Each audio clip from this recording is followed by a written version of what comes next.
नमस्कार दोस्तों, आज हम उदाहरण संख्या 2 करेंगे। हमारा उदाहरण है AB एक रेखाखंड है और रेखा L इसका लंबवत, यहाँ पे 2 बार इसका हो गया है, इसका लंब समद्विभाजक है। यदि L पर स्थित P कोई बिंदु है तो दर्शाइए कि P बिंदुओं A और B से समदूरस्थ अर्थात इक्विडिस्टेंस है। ये हमारा प्रश्न हो गया है। तो जो प्रश्न बोल रहा है, सबसे पहले हम उसका ड्राइंग बना लेते हैं। तो कह रहे ए बी एक रेखा खंड है, तो हमने एक ए बी रेखा खंड बनाई। ये हमने एक ए बी ले ली, ए बी, हमने ए बी एक रेखा खंड बनाई। कह रहा है ए बी रेखा खंड है और रेखा एल, एक रेखा एल इसका लंब समद्विभाजक है।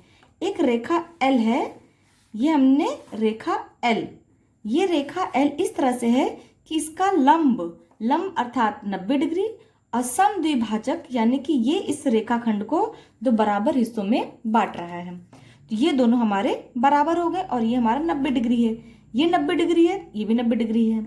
यदि एल पर, अब ये रेखा एल पर स्थित P कोई बिंदु है, चलो इस रेखा एल पे हमने कोई P बिंदु ये मान लिया, तो दर्शाइए कि हमें ये दिखाना है कि P बिंदुओं A और B से, यानी A और B से समदूरस्थ हैं, यानी ये इसके और इसके समदूरस्थ अर्थात बराबर है, इक्विडिस्टेंस है। तो हमने P को A से जोड़ दिया और P को B से जोड़ दिया, ये हमारा बिंदु B है। यानी कि जो हमारा इस प्रश्न में बोला गया था वो हमने यहाँ पे अपना कर लिया। अब हम हल करते हैं। सबसे पहले जो हमारा दिया गया है उसको हम लोग लिख लेते हैं। दिया है हमारा क्या क्या दिया है, रेखा L दिया है। रेखा L जो कि AB रेखाखंड, AB रेखाखंड का लंब अर्थात लंब यानी कि हमारा 90 डिग्री, यानी अर्थात कोण P, इस बिंदु को हम C मान लेते हैं। इस बिंदु को क्या मान लेते हैं, C, यानी जो कोण हमारा PCA है, कोण हमारा PCA, ये कोण और ये भी कोण PCB बराबर कोण PCB, और ये दोनों कितना डिग्री है, ये हमारा 90 डिग्री है, यानी कि लंब है 90 डिग्री। ये रेखा L, जो ये रेखा L है, ये हमारी AB रेखाखंड का लंब है, लंब यानी कि 90 डिग्री। और दूसरा क्या बोल रहा है, समद्विभाजक है, समद्विभाजक यानी कि और यही रेखा L हमारी AB रेखाखंड का समद्विभाजक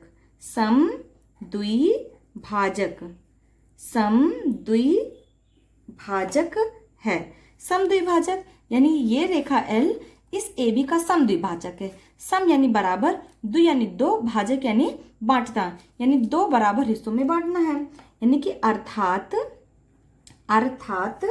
जो हमारा AC बराबर BC हो जाएगा, AC बराबर हमारा BC हो गया। तो ये 2 चीजें हमारी दी गई हुई हैं और हमें सिद्ध क्या करना है कि जो हमारा P बिंदु A और B से समदूरस्थ है, यानी हमें ये दिखाना है कि PA PB के बराबर है। ये बराबर दूरी पर जो ये P बिंदु है, ये A और B बिंदु से बराबर दूरी पर यहाँ पे बिंदु है, ये हमारा P। तो हमें क्या दिखाना है, तो हम यहाँ लिख लेते हैं कि सिद्ध करना है, हमें सिद्ध करना है। हमें क्या सिद्ध करना है कि जो हमारा PA है, ये PA बराबर PB है, PA बराबर PB है, ये हमें सिद्ध करना है।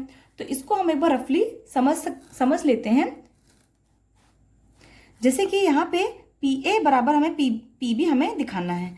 तो ये त्रिभुज देखिए आप, PCA, ये त्रिभुज और दूसरा त्रिभुज हमारा PCB। ये दोनों त्रिभुजों में अगर हमने देखा तो ये हमारा CAC बराबर BC है, ये 90 डिग्री है, और जो ये हमारा PC है ये हमारा उभयनिष्ठ है, यानी कि कॉमन है। तो यहाँ पे देखा जाए तो S, ये एंगल दोनों बराबर 90 डिग्री, तो यानी S, ये A और ये S, यानी SAS क्राइटेरिया से SAS क्राइटेरिया से ये दोनों हमारे क्या हो जाएंगे, सर्वांग सम हो जाएंगे। और जहां सर्वांग सम होते हैं वहां संगत भुजाएं, संगत कोट सब बराबर होता है, यानी CP/CT से फिर हमारा PA बराबर PB हो जाएगा। यही हमें यहाँ पे दिखाना है। बस अब इसी चीज को हम यहाँ पे शब्दों में लिख लेते हैं। सबसे पहले हम क्या करते हैं, जो ये हमारा दो त्रिभुज दिया हुआ है PCA और PCB, हम इसे रफ में बना लेते हैं। हम इसे रफ में इस तरह से बनाते हैं कि PCA है, तो हम इसे रफ में बना लेते हैं। हम इसे रफ में क्यों बना रहे हैं, ताकि हमें बस आसानी हो सके और हमारा कोई भी सवाल गलत ना हो। तो ये हमने दो त्रिभुज इस तरह से ले लिया। चूंकि 90 डिग्री के स्टाइल में है तो इसीलिए हम इसे 90 डिग्री की तरह ही लेंगे। सबसे पहले PCA, तो ये हमारा P, ये हमारा C और ये हमारा A। चूंकि हमने P से शुरू किया है तो यहाँ भी हमारा P और ये C, ये चूंकि दोनों हमारा कॉमन हो गया, और ये B हमारा यहाँ पे आ जाएगा। चूंकि ये 90 डिग्री दिया है तो ये हमारा 90 डिग्री दिया है। अब आप देखिए कि यहाँ पे AC और BC बराबर है, AC और BC बराबर है, तो इसलिए हम यहाँ पे लाइन खींच देते हैं।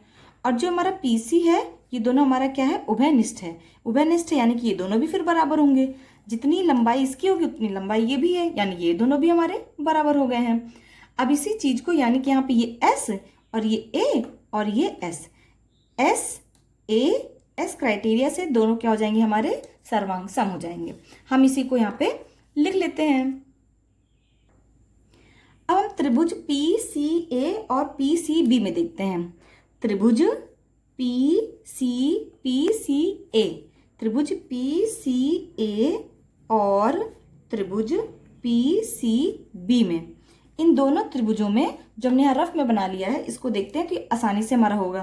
तो इन दोनों त्रिभुजों में हम देखेंगे कि जो हमारा AC बराबर BC है, AC बराबर, चूंकि हम A से उठा रहे हैं AC, इसीलिए हम B से लेंगे कि BC, AC बराबर BC है, AC बराबर BC है। ये हमारा दिया हुआ है, ये हमारा क्या हुआ है, ये दिया है। हमने यहाँ ऊपर लिखा हुआ है कि AC बराबर BC है, क्योंकि हमारा जो AB रेखाखंड का समद्विभाजक है, ये दिया हुआ है। तो यानी कि हम इसको यहाँ पे ऐसे लिख लेते हैं कि हमारा दिया हुआ है। अब जो हमारा कोड आया, इस कोड की बारी आती है। कोड हमारा PCA, कोड PCA, P से शुरू करें तो यहाँ भी P से, PCA बराबर PCB बराबर कोड PCB, और ये दोनों कितना हो जाएगा, हमारा 90 डिग्री हो जाएगा। क्योंकि ये लंब, ये भी लंब हमारा दिया हुआ है, यहाँ पे लिख लेते हैं, क्योंकि ये हमारा समद्विभाजक दिया हुआ है, समद्विभाजक है, इसीलिए ये हमारा AC बराबर BC है। ये दोनों हमारे 90 डिग्री हैं, क्योंकि हमारा ये लंब दिया हुआ है। और जो हमारा ये PC है, PC और ये PC दोनों बराबर हो गए, PC बराबर PC, ये हमारा उभयनिष्ठ है। उभयनिष्ठ है यानी कि दोनों में हमारा कॉमन हो गया, ये हमारा उभयनिष्ठ हो गया। अब आप देखिए यहाँ पे ये तीनों, जो हमारा ये AC है, ये AC हमारा साइड है S, और ये हमारा एंगल है A, और ये हमारा फिर साइड है S, यानी SAS क्राइटेरिया से ये दोनों त्रिभुज हमारे क्या हो जाएंगे, सर्वांग सम हो जाएंगे। यानी अतः त्रिभुज PCA ये हमारा सर्वांग सम हो जाएगा PCB के, त्रिभुज PCB के, वो भी किससे, SAS सर्वांग समता नियम से, SAS सर्वांग समता नियम द्वारा, सर्वांग समता नियम द्वारा ये क्या हो जाएगा, हमारा दोनों त्रिभुज क्या हो जाएंगे, सर्वांग सम हो जाएंगे। जहां ये दोनों सर्वांग सम हो गए, वहीं पे ये जो हमारा PA बराबर PB हो जाएगा। ये क्या हो जाएगा, हमारा PA बराबर PB हो जाएगा। तो हम इसको यहाँ पे लिख लेते हैं कि PA बराबर PB, ये जो हमारा PA बराबर PB, मेन ड्राइंग को देखते हैं हम, PA बराबर PB, ये दोनों हमारा हो जाएगा, वो भी किससे, CP/CT द्वारा, मतलब कि संगत भाग हमारे बराबर हो जाते हैं। संगत भाग हमारा बराबर, CP/CT का मतलब संगत भाग हमारे बराबर हो गए, तो PA बराबर हमारा PB हो जाएगा। और यही हमें सिद्ध करना था।